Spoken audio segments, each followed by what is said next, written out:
worth rupees 85 per kg and rupees 100 per kg respectively, so as to get a mixture worth rupees 92 per kg. तो एक grocer दो तरह की दालों को मिक्स कर रहा है, एक की कॉस्ट है 85 और दूसरी की कॉस्ट है 100 रुपीज पर केजी, यानी एक चीपर क्वालिटी की है और एक क्वालिटी उसकी अच्छी है, यानी कि महंगे वाली डेयरर है। तो उन दोनों को मिक्स करके जो मिक्सचर बनेगा इस तरह की रेशो में मिक्स करना है कि मिक्सचर की कॉस्ट उसको 92 रुपीज पर केजी पड़े। तो सबसे पहले cost of cheaper rice is 85, इसको कि हम डिनोट कर सकते हैं C से। कॉस्ट ऑफ डेयरर राइस, सॉरी ये पल्स है दाल, तो पल्स डेयरर को हम D से डिनोट कर सकते हैं 100, and cost of mixture should be 92। तो हमें इनको इस तरह से मिक्स करना है। एक फॉर्मूला होता है, सपोज ये कॉस्ट चीपर है और ये डेयरर है, तो दोनों को मिक्स करना है और हम मिक्सचर को डिनोट करते हैं M से। तो इधर आता है D माइनस M, जो कि क्वांटिटी होती है चीपर वाले की प्रोडक्ट की, और इधर आता है M माइनस C, जो कि क्वांटिटी होती है डेयरर वाले प्रोडक्ट की। तो यहाँ पे C है 85 और D है 100 और cost of mean price of mixture है 92। तो क्वांटिटी करने के लिए हमें 100 माइनस 92 यानी कि 8, ये क्वांटिटी होगी चीपर वाले पल्सेस की, और 92 माइनस 85 7, ये होगी डेयरर वाले पल्सेस की। तो हमेशा ऐसे चलना है कि इधर से क्रॉस से जो माइनस करना है वो जो क्वांटिटी होगी इसके साथ वाले ऊपर वाले इस प्रोडक्ट की होगी, और इधर क्रॉस में करना है तो ये क्वांटिटी होगी इधर वाले प्रोडक्ट की। तो 8:7, क्योंकि उसने पूछा था कि 2 वैरायटीज ऑफ पल्सेस 85 एंड 100 पर केजी। 85 की क्वांटिटी है 8 और 100 वाले की क्वांटिटी है रेशियो 7। हम यहाँ पे लिखेंगे कि quantity of cheaper pulses upon quantity of dearer pulses, ये होगा 8/7, मतलब 8:7। So required ratio is 8:7. Cost price of type A apples is rupees 120 per kg and that of type B apples is rupees 180 per kg. If both type of apples are mixed in the ratio 2:3 respectively, then find the price per kg of mixed apples.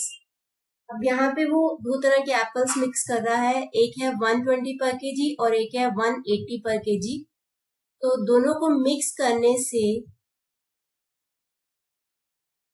जो mixture का price है वो हमें नहीं दिया हुआ, तो अगर हम उसको x मान लेते हैं तो इधर से हम क्वांटिटी लिख देते हैं 180 माइनस x, ये क्वांटिटी होगी इधर 120 वाले की, और x माइनस 120 ये क्वांटिटी होगी इधर 180 वाले की। तो हमें ये रेशो दे रखा है 2:3। 2:3 जो रेशो है 2 120 वाले का है, क्योंकि रिस्पेक्टिवली 120 वाला पर केजी पहले है तो 2 120 वाले का है और 3 180 वाले का है। तो हम इसको पुट करते हैं values, 180 minus x by x minus 120। 180 minus x मतलब 2 एंड x माइनस 120 मतलब 3। इनको क्रॉस मल्टीप्लाई कर देते हैं तो 5 840 माइनस 3x 2x माइनस 240। यहां से हमारे पास x की वैल्यू आएगी 5x और इधर आ जाएगा 780। x will be 780 divided by 5। ये होगा 176। तो जो एप्पल का जो मिक्सचर उसने किया है उसकी कॉस्ट है 156 रुपीज पर केजी। ये इस मिक्सचर की कॉस्ट है 156। In what ratio must price at ₹45 per kg is mixed with rice at ₹60 per kg so that the mixture be worth 54 per kg। फिर से चीपर वाला 45 का है और डिनर वाला 60 का है, तो 45 एंड 60 और जो मिक्सचर उसने बनाया है दोनों को मिला के उसकी कॉस्ट उसको पड़ रही है 54। तो हमें बताना है कि रेशियो क्या है। याद रखना कि रेशियो जैसे पूछा जाता है, जैसे 45 वाले की पहले पूछा है तो 60 माइनस 54 यानी कि 6 होगी इसकी क्वांटिटी एंड 54 माइनस 45 9 होगी इसकी क्वांटिटी 60 वाले की। तो हमारी रेशियो होगी क्वांटिटी ऑफ चीपर, क्योंकि चीपर वाला 45 वाला ऊपर है, apples divided by quantity of dearer apples. ये होगा 6/9, 6/9 और 2/3। तो रिक्वायर्ड रेशियो इज 2:3।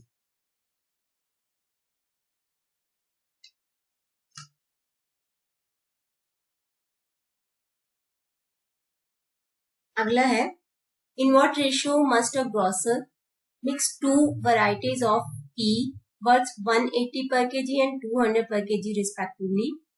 तो दो तरह की चाय मिक्स कर रहा है so that selling the mixture at 216.20 he may gain 15%। अब ये जो उसने दो तरह की चाय मिक्स की है और मिक्सचर को वो 216 रुपए 20 पैसे में बेचता है, तो उसको 15% का प्रॉफिट होता है। तो सबसे पहले हमें यहाँ पे कॉस्ट चाहिए, इस वाले मिक्सचर का हमें कॉस्ट चाहिए। तो कॉस्ट निकालने के लिए अगर उसको 15% गेन हो रहा है तो मतलब 100 पर 15 रुपए का गेन हो रहा है, तो अगर कॉस्ट है उसका 100 तो सेलिंग प्राइस होगा उसका 115। अब हमें एक्चुअल में सेलिंग प्राइस कितना है वो तो पता ही है। If selling price is 115 then cost price is 100, क्योंकि हमें मिक्सचर का कॉस्ट प्राइस चाहिए ना कि selling price. And if SP is 1 then CP is 100 upon 115 and if SP is 216.20 तो ये होगा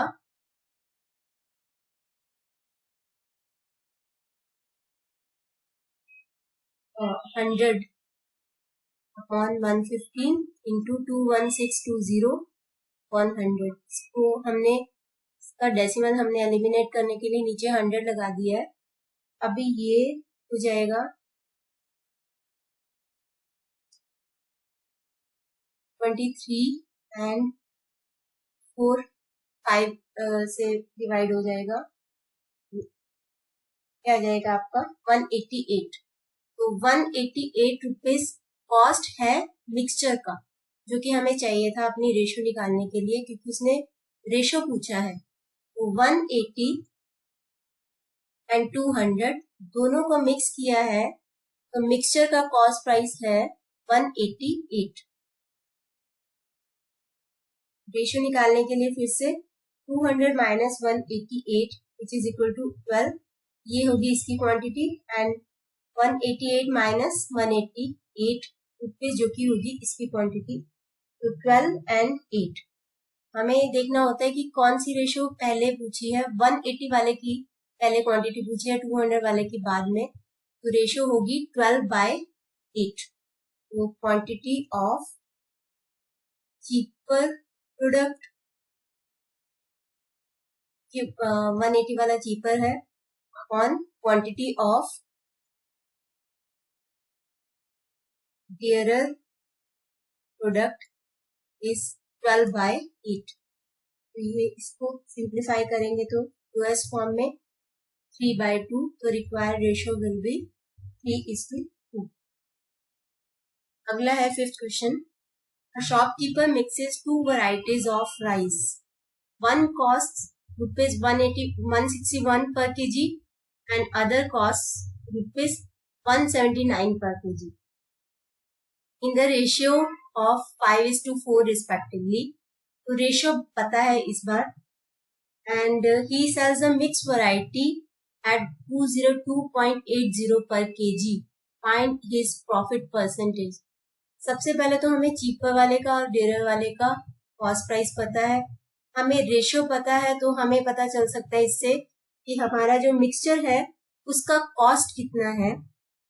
कॉस्ट पता चल जाएगा तो हमारे पास सेलिंग प्राइस भी पता है, कॉस्ट प्राइस पता हो गया, सेलिंग प्राइस पता हो गया, तो हमें पता चल सकता है कि प्रॉफिट कितना है, फिर हम प्रॉफिट का परसेंटेज निकाल सकते हैं। सबसे पहले हमें कॉस्ट प्राइस निकालना है मिक्सचर का, तो 161 एंड 179, तो हम इसको एज्यूम कर लेते हैं x। तो ये जो क्वांटिटी होगी वो होगी 179 माइनस x, ये क्वांटिटी होगी 161 वाले की, और x माइनस 161, और ये क्वांटिटी होगी 179 वाले की, जो कि हमें रेशियो दे रखा है 5:4, तो हम इसको इक्वेट कर सकते हैं इसके साथ। ये है 5 एंड ये है 4। 179 minus x upon x minus 161 is equal to 5/4। Cross multiply करके हमारे पास x की वैल्यू आ जाएगी। 4 को हम 179 माइनस x से मल्टीप्लाई करेंगे तो 716 माइनस 4x, 5x माइनस 805, तो इधर आ जाएगा 9x, माइनस 4x को ट्रांसपोज कर दोगे तो, और इधर आ जाएगा आपका 1521। x will be 169। तो ये कॉस्ट प्राइस आ गया है, जो उसने मिक्सचर बनाया है उसका कॉस्ट प्राइस आ गया है हमारे पास 169, और उसका हमें सेलिंग प्राइस इतना दे रखा है 202.80, तो हम यहाँ से प्रॉफिट निकाल सकते हैं। तो प्रॉफिट होगा selling price minus cost price, तो 202.80 माइनस 169, तो ये होगा 33.80। हमें प्रॉफिट परसेंटेज पूछा है, प्रॉफिट या लॉस जो भी होता है वो हमेशा सीपी पे निकालते हैं, सीपी इंटू 100, तो 33.80 अपॉन 169 इंटू 100, इसका आंसर आएगा 20%। तो 20% उसको प्रॉफिट हो रहा है। अगला है how many KG of sugar costing rupees 45 per kg must be mixed with 30 kg sugar costing rupees 35 per kg, so that there may be a gain of 12% by selling the mixture at 47.04 per kg। तो उसने 45 पर KG और 35 पर KG वाली sugar को mix किया है, और जो मिक्स किया है हमें उस मिक्सचर का कॉस्ट प्राइस नहीं पता, लेकिन हमें उसका सेलिंग प्राइस भी पता है और उसका गेन भी पता है, तो जिसके बेसिस पे हम उसका कॉस्ट प्राइस निकाल सकते हैं। तो कॉस्ट प्राइस ऑफ मिक्सचर बिल्कुल वही फॉर्मूला जो पीछे किया था, इंटू 100 अपॉन 112, तो ये कॉस्ट प्राइस आपका आ जाएगा 42। यहाँ पे हम लिखेंगे 42, तो यहाँ से रेशियो पता चल जाएगा। तो इस बार ये डेरर वाली क्वांटिटी इधर है, इससे कोई फर्क नहीं पड़ता है। ये 7 वाली क्वांटिटी 45 की है, और 45 माइनस 42 3, ये क्वांटिटी 35 वाले की है, 7 एंड 3, ये रेशियो है। और उसने पूछा है कि ये जो 30 केजी शुगर थी ये 35 पर केजी वाले की क्वांटिटी थी एक्चुअल में, तो एक्चुअल में 3 जो रेशियो है वो 30 केजी शुगर है, तो अगर ये 3 है 35 वाला शुगर, तो 45 वाले शुगर जो है वो 7 केजी होगी। तो उसके बेसिस पे हम निकाल सकते हैं, if quantity of cheaper sugar is 3, then quantity of dearer sugar will be 7, जो कि हमें यहाँ से पता है 3 and 7. And if quantity is 1, then 7 by 3. And if quantity is, actual में कितनी है quantity? 30 kg. If quantity is 30, then derivative वाले की quantity होगी यहाँ से 70. तो 70 kg शुगर होगी जो derivative वाले की होगी.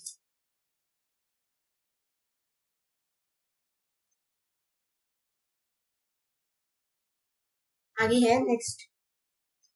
3 varieties A, B and C of rice are mixed together in ratio of 4:1:1 respectively. Cost price of rice B is rupees 82 per kg and that of rice C is 90 per kg. If the price of mixture is 94 per kg, find the price per kg of rice A.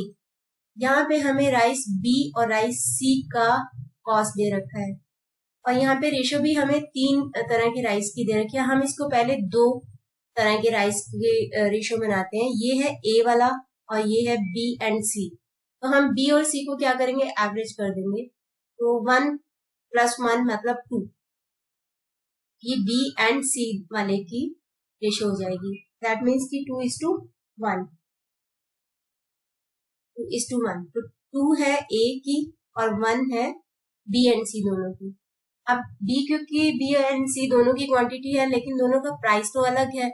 क्योंकि 1:1 दोनों same quantity है तो हम इनके price का भी average निकाल लेते हैं. Average price of B and C is 82 + 90 by 2. ये होगा 170 by 2. That means 86. तो 86 है बी एंड सी. हम दोनों को एक साथ ही रखते हैं क्योंकि एवरेज प्राइस क्वांटिटी हमने दोनों की सेम ले ली है 4:2. ये बी और सी दोनों की है क्वांटिटी रेशो 86. लेकिन एक का हमें प्राइस पता नहीं है तो हम उसको एक्स मान लेते हैं या फिर डी मान सकते हैं. तो दोनों को मिक्स किया और मिक्सचर की कॉस्ट है 94 रुपीज पर केजी. और अब हमें रेशो भी पता है जो कि है 2:1. याद रखना ये रेशो 2:1. 2 है ए वाले की रेशो यानी कि 2 है ये डेरर वाले की जिसको हमने इधर रखा है और 1 है ये चीपर बी एंड सी वाले की रेशो. तो सबसे पहले तो D - 94 मतलब 1 है और 94 - 86 8 रुपीज ये 2 वाले की. तो यहाँ पे हमारी इक्वेट करेंगे D - 84 डिवाइडेड बाय 8 को. ये हमें दे रखा है 1 और ये हमें दे रखा है 2. तो 1 डिवाइडेड बाय 2. अब इनको क्रॉस मल्टीप्लिकेशन करेंगे तो 2D - 188 इज इक्वल टू 8. यहाँ से हमारे पास D की वैल्यू आ जाएगी. तो 2D इज इक्वल टू 196. तो D विल बी 98. तो D हमने एज्यूम किया था राइस A की कॉस्ट को. तो that means cost of rice A will be ₹98 per kg. Next है a vessel contains a mixture of 2 liquids X and Y in the ratio of 3:5. एक vessel है जिसके अंदर 2 तरह के मिक्सचर मिक्स हुए हैं. 3 पार्ट्स एक लिक्विड है X लिक्विड है और 5 पार्ट्स उसके Y लिक्विड है उसके अंदर. उसमें से 8 liters of mixture is drawn off from the vessel and 8 liters of liquid X is filled in the vessel. उस मिक्सचर में से 8 लीटर निकाला जाता है मिक्सचर को और उसमें 8 लीटर लिक्विड X डाल दिया जाता है. तो दैट मीन्स कि अब उस मिक्सचर में लिक्विड X की क्वांटिटी ज्यादा हो जाएगी. If the ratio of liquids X and Y now becomes 7:10, how many liters of liquid X and Y were contained by the vessel initially. तो पहले कितने थे, दोनों की क्वांटिटी कितनी थी। क्योंकि उनकी रेशो हमें दे रखी है 3:5, तो हम इसको मान सकते हैं कि let liquid X and liquid Y initially in the vessel B 3x and 5x, क्योंकि हमें ये रेशो दे रखा है ना कि उनकी क्वांटिटी। तो 3x एंड 5x, तो दैट मीन्स कि टोटल लिक्विड कितना था, टोटल लिक्विड था 3x plus 5x, 8x liquid था उसके अंदर, 8x लीटर। उसमें से 8 लीटर निकाल लिया गया। इस मिक्सचर में से जब हम 8 लीटर लिक्विड निकालेंगे तो ऑब्वियसली उसका 3 पार्ट्स x होगा और 5 पार्ट्स उसका y होगा, क्योंकि लिक्विड दोनों मिसिबल है, एकदम होमोजीनियस हो चुके हैं। तो उसके अंदर 3 पार्ट्स 8 लीटर में से x होगा और 5 लीटर उसमें से y होगा। तो जो 8x में से 8 लीटर लिक्विड निकाला गया है, तो हम उसको निकालेंगे कि एक्चुअल क्वांटिटी कितनी है x की और y की। तो हम इसको ऐसे लिखेंगे कि out of 8x liter liquid drawn off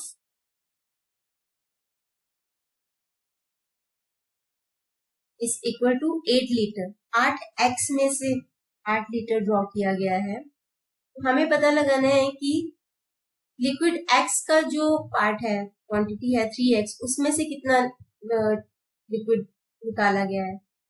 8x में से 8 लीटर, एक में से 8/8x, और जो 3x उसके अंदर लिक्विड x है, हमें ये पता लगाना है कि लिक्विड x कितना निकला है उसमें से। तो x कैंसिल हो जाएगा, 8 कैंसिल हो जाएगा, 3। तो 3 लीटर x लिक्विड उसमें से निकाला गया है। इस पूरे 8x लिक्विड में से 8 लीटर जो ड्रॉन ऑफ किया गया है, उसमें 3 लीटर लिक्विड x है। दैट मीन्स कि कितना क्वांटिटी बची उसकी, 3x में से 3 लीटर निकाल लिया गया। सिमिलरली जो दूसरा लिक्विड है 5x, उसमें से 5 लीटर निकाल लिया गया होगा जब हमने 8 लीटर लिक्विड निकाला था। लेकिन इसके साथ साथ ही हमने x लिक्विड 8 लीटर और डाला है, यानी कि +8 करेंगे। 8 लीटर लिक्विड x और डाला है, लेकिन लिक्विड y कुछ नहीं डाला, तो ये रेशो बन जाएगी, मतलब 3x + 5 एंड 5x - 5। लेकिन ये जो रेशो है एक्चुअल में वो हमें दी गई है कि अभी उनकी रेशो बन गई है 7:10। तो ये हो जाएगी 7/10। अब इसको क्रॉस मल्टीप्लाई करेंगे तो हमारे पास x की वैल्यू आ जाएगी, ये हो जाएगा 5x and 85, x will be 17। x अगर 17 है तो हमने अज्यूम किया था कि वो 3x और 5x है, तो actual quantity of liquid x कितनी होगी, 3x थी, यानी कि 3 × 17 51, और क्वांटिटी ऑफ लिक्विड y होगी 5x थी, तो 5 × 17 85 लीटर्स आंसर। नेक्स्ट है, 2 vessels P and Q contain milk and water in the ratio of 5:3 and 13:3 respectively. In what ratio mixture from 2 vessels should be mixed to get a new mixture containing milk and water in the ratio of 3:1 respectively? 5:3 यानी कि vessel में 5 part milk है और 3 part पानी है। तो हम देख लेते हैं कि टोटल लिक्विड में कितना मिल्क है। तो 5/8 टोटल, अगर पार्ट्स 8 पार्ट्स हैं, 5 parts milk and 3 parts water, तो 8 पार्ट्स टोटल है, इसमें से 5 पार्ट्स दूध के हैं। सिमिलरली इधर भी 13/16। तो इनको मिक्स किया गया, तो नया जो मिक्सचर है उसमें 3/4 होगा। टोटल 3 पार्ट्स मिल्क है और 4 पार्ट्स टोटल लिक्विड है। 8, 16 एंड 4। अभी हमें इन डिनोमिनेटर को सेम करना है, तो सेम करने के लिए तीनों का एलसीएम ले लेते हैं। 8, 16 और 4 का एलसीएम होता है 16। तो 16 ये तो है ही इसी फॉर्म में, इसको 16 बनाने के लिए 2 से मल्टीप्लाई और डिवाइड करेंगे तो ये आ जाएगा 10/16, और इसको भी हम लिख सकते हैं 12/16। तो अभी हमारे पास रेशियो हमें पता है 3:1 रिस्पेक्टिवली, यानी कि 3 इसकी होगी रेशियो और 1 इसकी रेशियो होगी। पहले हम इसको निकाल लेते हैं कि 13/16 माइनस 12 नहीं, ये रेशियो नहीं है, ये तो जो मिक्सचर है उसमें मिल्क की रेशियो है। तो ये होगा 1/16 और ये होगा 12/16 माइनस 10/16, मतलब 2/16। 1/16 होगी इसकी रेशियो 5:3 वाले की, और 2/16 होगी इसकी रेशियो 13:3 वाले की। तो रेशियो होगी 1/16 डिवाइडेड बाय 2/16। 16 कैंसिल हो जाएगा तो 1/2, मतलब 1:2 की रेशियो होगी। तो जो भी हमने मिक्सचर लिया है 1:2 रेशियो, मतलब 1 पार्ट पी कंटेनर में से और 2 पार्ट्स क्यू कंटेनर में से लेंगे, तभी हमारे पास जो फाइनल मिक्सचर आएगा उसमें मिल्क और वाटर की रेशियो 3:1 हो जाएगी। नेक्स्ट है 2 vessels A and B contain milk and water in the ratio 3:2 and 7:13 respectively. They are mixed in the ratio 2:3. अब यहाँ पे पिछले क्वेश्चन में उन्होंने मिक्सचर में बताया था कि मिक्सचर में मिल्क और वाटर की रेशियो क्या है। अब इन्होंने बताया है कि इनको 2:3 की रेशियो में मिक्स किया गया है। Find the ratio of milk and water in the final mixture. तो सबसे पहले 3:2, यानी कि 3 पार्ट्स मिल्क है आउट ऑफ टोटल 5 पार्ट्स, और 7 पार्ट्स मिल्क है आउट ऑफ टोटल 20 पार्ट्स। 7 + 13 20, 3 + 2 5। तो इन दोनों को मिक्स किया गया है। ये नहीं बताया कि कौन सी रेशियो में मिक्स किया, ये बताया कि कौन सी रेशियो में मिक्स किया है, लेकिन जो फाइनल मिक्सचर है x, उसमें नहीं पता कि मिल्क और वाटर की रेशियो क्या है, वही हमें निकालनी है। ये होगा 7/, पहले इनको हम एलसीएम 5 और 20 का एलसीएम होता है 20, तो ये 7/20 है ही। इसको भी 20 बनाने के लिए 4 से मल्टीप्लाई और डिवाइड करेंगे तो 12/20 एंड 7/20। ये हो जाएगा 12/20 माइनस x, और ये होगा x माइनस 7/20। ये क्वांटिटी होगी इसकी और ये इसकी क्वांटिटी होगी, जो कि हमें रेशियो पता है 2:3। याद रखना इसमें से 2 ये भले की है, यानी कि x माइनस 7/20, इसको हम ऐसे लिखेंगे x minus 7/20 upon 12/20 minus x is equal to 2/3। तो क्रॉस मल्टीप्लाई करेंगे तो इधर आ जाएगा 3x माइनस 21/20, और इधर आ जाएगा 24/20 माइनस 2x। तो इधर आएगा 5x और इधर आ जाएगा 45/20। x विल बी 9/20, यानी कि ये जो मिक्सचर था उसमें 9 पार्ट्स मिल्क था out of total parts of liquid जो कि 20 था। 9/20 हमें पूछा गया है कि मिल्क और वाटर की रेशियो क्या है। अब 9/20 में से अगर 20 में से 9 पार्ट्स अगर मिल्क है तो बाकी के 11 पार्ट्स वाटर होगा। मिल्क एंड वाटर की रेशियो पूछी गई है। 20 में से 9 पार्ट्स अगर मिल्क है तो 11 पार्ट्स वाटर होगा, तो ratio will be 9:11। A milkman has 2 cans, first containing 75% milk and rest water, whereas second containing 50% milk and rest water. How much mixture should he mix from each can so as to get 20 liters of mixture, such that ratio of milk and water is 5:3 respectively. एक can में 75% milk है, यानी कि 3/4, और दूसरे can में 50% milk है, यानी कि 1/2। Out of 4 parts 3 parts are milk, out of 2 parts 1 part is milk, आधा पानी है। तो दोनों को मिक्सचर किया गया है, दोनों को मिक्स किया गया है, और जो मिक्सचर बना है उसकी टोटल क्वांटिटी है 20 litres of mixture, such that ratio of milk and water is 5:3 respectively। जो दोनों को मिक्स किया गया है उसमें से 5 पार्ट्स मिल्क है और टोटल 8 पार्ट्स में से, क्योंकि यहाँ पे भी हमने 3/4 total milk upon total quantity of liquid, यहाँ पे भी 1/2, यहाँ पे भी हम 5:3 है, तो 5 out of 8 parts total parts of liquid करेंगे।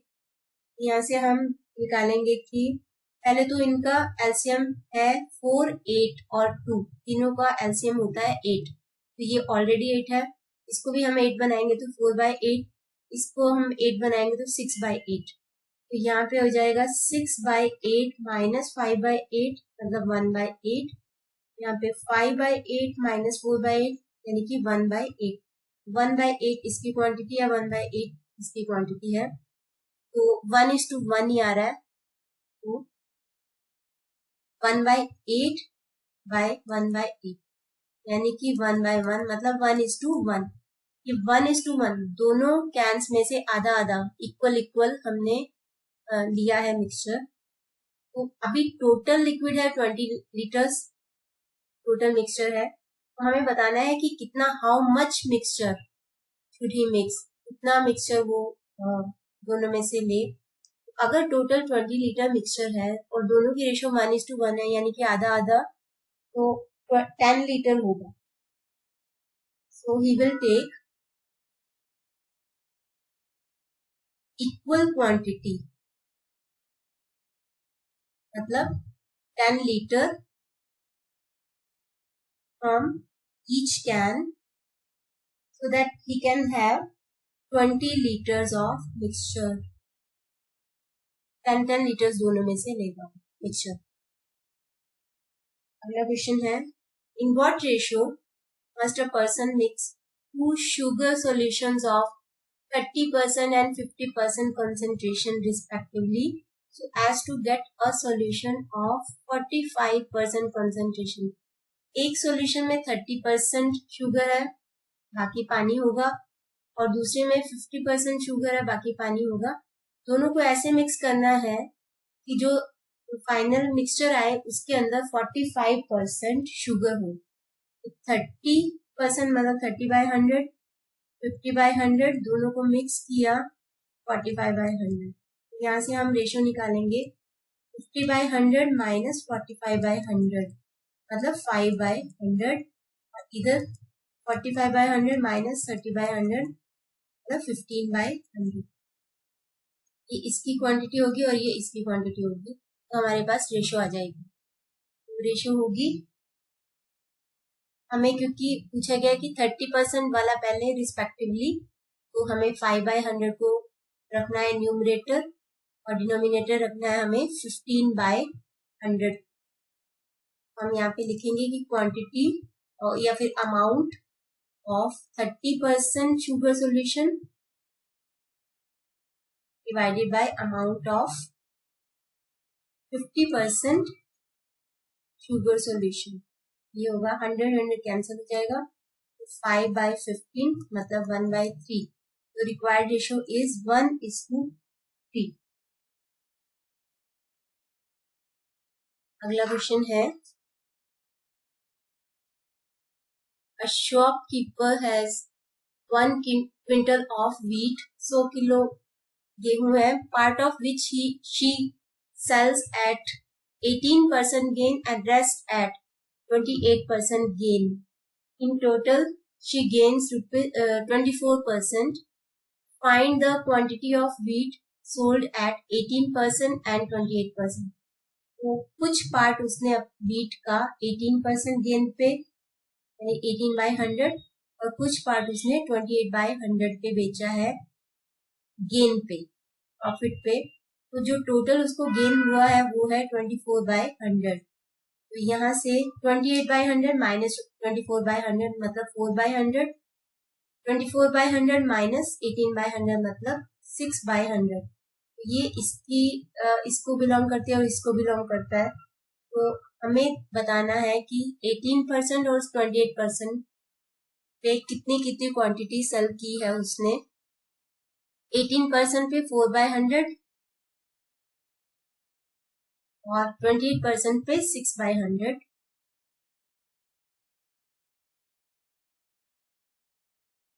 हम इसको लिखेंगे quantity of wheat sold at 18% gain वाले पे and quantity of wheat at 28% gain पे। 100 कैंसल तो 4/6 मतलब 2/3। तो 2 अगर उसने 2 kg उसने 18% वाले के गेन वाले गेहूं को बेचा है, तो 3 kg उसने 28% गेन वाले को मिक्स किया होगा। तो फाइंड द क्वांटिटी पूछा है, एग्जैक्ट क्वांटिटी पूछा है। उसके पास 1 क्विंटल ऑफ वीट था, यानी कि 100 किलो का वीट था, 100 किलो वीट था। उसमें से 18% वाले quantity, exact quantity of wheat sold at 18% gain 2/3 है, यानी कि 2 अगर 18% है तो 28% वाला 3 है। Out of 2 + 3 5 parts, 2 parts is 18% gain वाला गेहूं।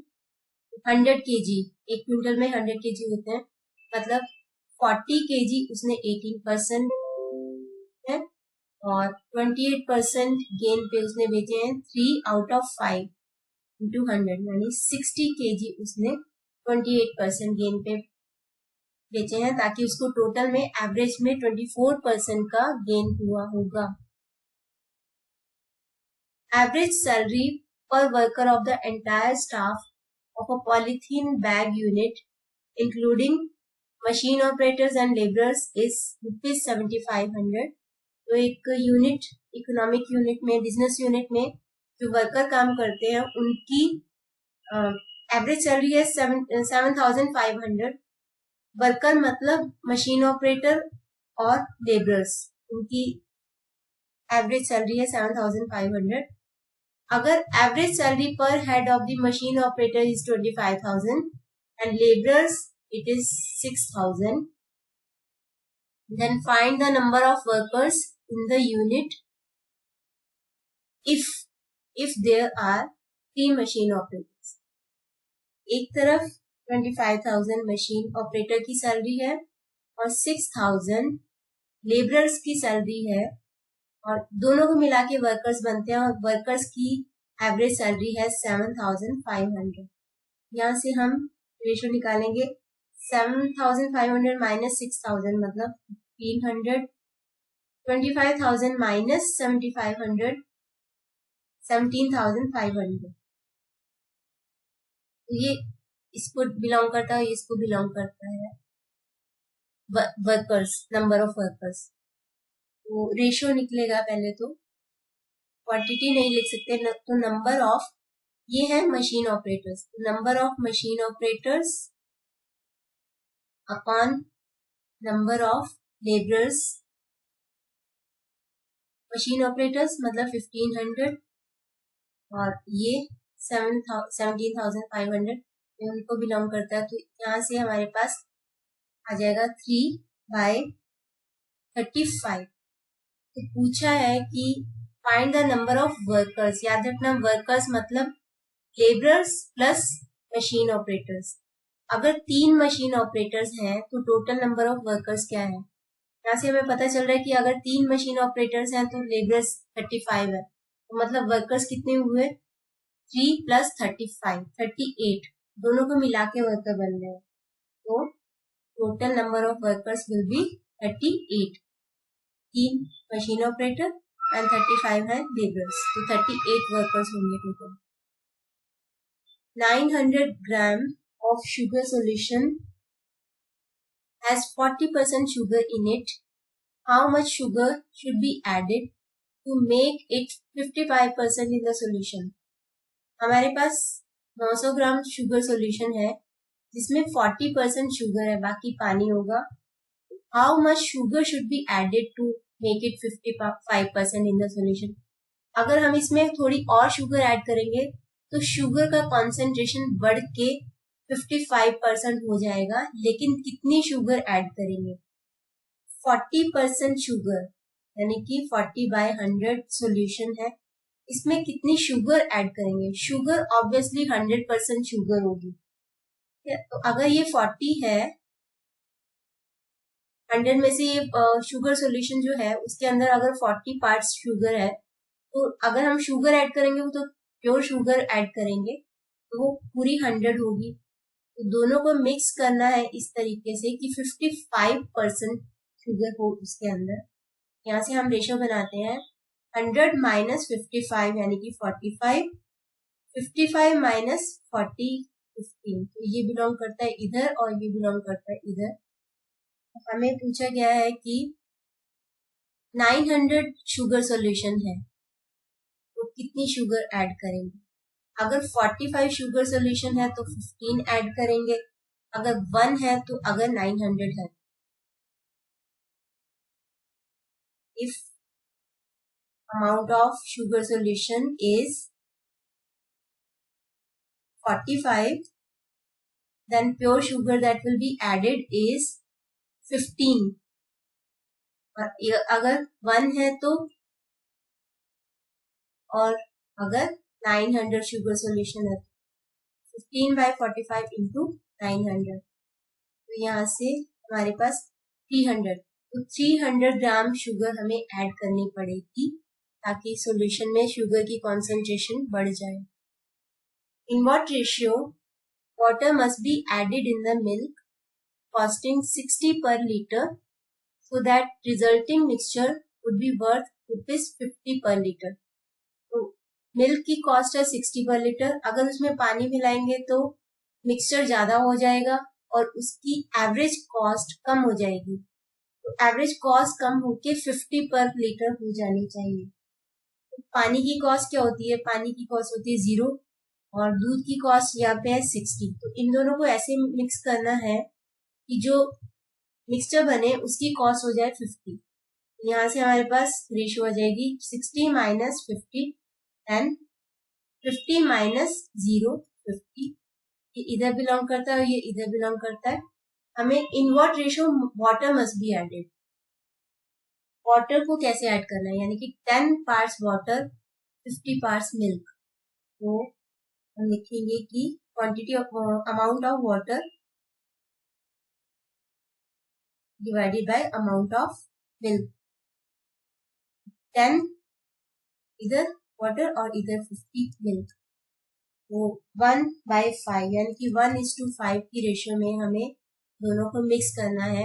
अगर 1 पार्ट वाटर होगा तो 5 पार्ट्स उसके अंदर मिल्क होगा, तो उसकी कॉस्ट, जो मिक्सचर की कॉस्ट होगी वो 50 पर लीटर हो जाएगी। A container contains 40 liters of milk. From this container, 4 liters of milk was taken out and replaced by water. तो एक कंटेनर में 40 लीटर मिल्क है, उसमें से 4 लीटर मिल्क निकाल लिया जाता है और रिप्लेस कर दिया जाता है वाटर से। यानी कि 4 लीटर मिल्क निकाला है अगर, तो 4 लीटर पानी भी इसके अंदर ऐड कर दिया है। तो दैट मीन्स कि कंटेनर में जो भी लिक्विड बनेगा मिक्सचर, उसकी क्वांटिटी अभी 40 लीटर ही रहेगी, क्योंकि जितना दूध निकाला उतना ही पानी डाल दिया। और ये process 2 bar was repeated 2 more times, 2 बार और रिपीट किया गया। तो how much milk is now left in the container, 2 बार और ऐसे किया गया, तो अभी कितना मिल्क बच गया है। इसके लिए एक फॉर्मूला होता है रिपीटेड डाइल्यूशन में। रिपीटेड डाइल्यूशन में क्या होता है कि ओरिजिनल लिक्विड को निकाल के उतना ही पानी डाल दिया जाता है जिससे वो डाइल्यूट हो जाता है। सपोज x लीटर उसके अंदर लिक्विड था, उसमें से y लीटर अगर मिक्सचर निकाल लिया जाता है और n नंबर ऑफ टाइम्स ऐसा किया जाता है, तो उसका फॉर्मूला होता है x 1 minus Y upon X raise to n। इस क्वेश्चन के अंदर 40 लीटर एक्स है, मिल्क था, उसमें से 4 लीटर पानी मिला दिया गया, 4 लीटर मिल्क निकाल के, तो 4/40 और 2 मोर टाइम्स पहले किया गया इस प्रोसेस को, फिर 2 बार और किया गया, मतलब टोटल 3 बार इस प्रोसेस को किया गया है। तो उस प्रोसेस में कितना अभी पानी बचा है, सॉरी मिल्क बचा है, तो मिल्क बचा है 40 इंटू, यहाँ से ये 1/10 हो जाएगा, 9/10, 1 माइनस 1/10 मतलब 9/10, 9/10 लिखेंगे 3 बार, तो यहाँ पे हो जाएगा ये 2916 divided by 100।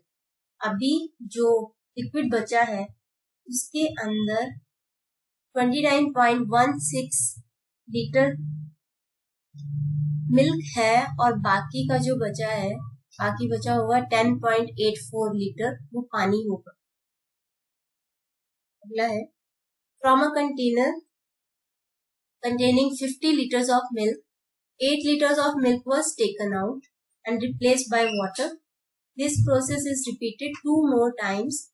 How much milk is now left in the container? वही फॉर्मूला repeated dilution का, 50 लीटर मिल्क था, इसमें से 8 लीटर निकाल लिया गया, और ये प्रोसेस 2 मोर टाइम्स, यानी एक बार किया फिर 2 बार और किया, तो 3 बार किया, तो 50 इंटू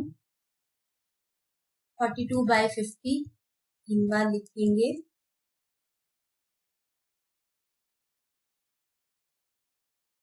74088 डिवाइडेड बाय 2500। अभी जो मिल्क बचा है उसकी क्वांटिटी है 29 litre and 635 millilitre. Last question, from a container full of alcohol 6 liter of alcohol was drawn out and replaced by water. This process is repeated 1 more time. The ratio of quantity of alcohol and water left in the container is 9:16. How many liters of alcohol did the container hold originally? अभी तक के questions में हमें पता होता था कि container में कितना लिक्विड है, तो अभी हमें नहीं पता है, तो हम उसको अज्यूम कर लेते हैं कि let the original quantity amount of alcohol is x. अब एक्स लीटर था, उसमें से 6 लीटर अल्कोहल निकाल लिया गया और उसमें पानी डाल दिया गया, यानी कि X 1 minus 6/x raise to, ये process was repeated 1 more time, यानी कि एक बार पहले किया फिर एक बार किया, यानी 2 बार किया। अब हमें पता है कि ये जो फॉर्मूला है ये होता है जितना उसमें लिक्विड बचा हो, अभी इस केस में अल्कोहल, ये होता है कि amount of alcohol left is equal to this. हमें बताया हुआ है कि ratio of quantity of alcohol and water left in the container is 9:16, यानी अगर 9 ये है तो 16 पार्ट्स उसके वाटर है। वाटर कितना होगा, एक्स में से टोटल अल्कोहल में से अभी इतनी अल्कोहल बची हुई है, तो यानी कि इतना पार्ट वाटर होगा। अब देखो इसकी रेशो बनाने से अच्छा है अगर हम इन दोनों की रेशो बनाए, मतलब 9/16 कर दें, क्योंकि ये पार्ट, ये इतना पानी बचा और इतना पार्ट, ये पार्ट अल्कोहल था, तो इससे बेटर है कि हम 9/16 करके 25 कर देते हैं, कि ओरिजिनल क्वांटिटी मतलब हो जाएगी।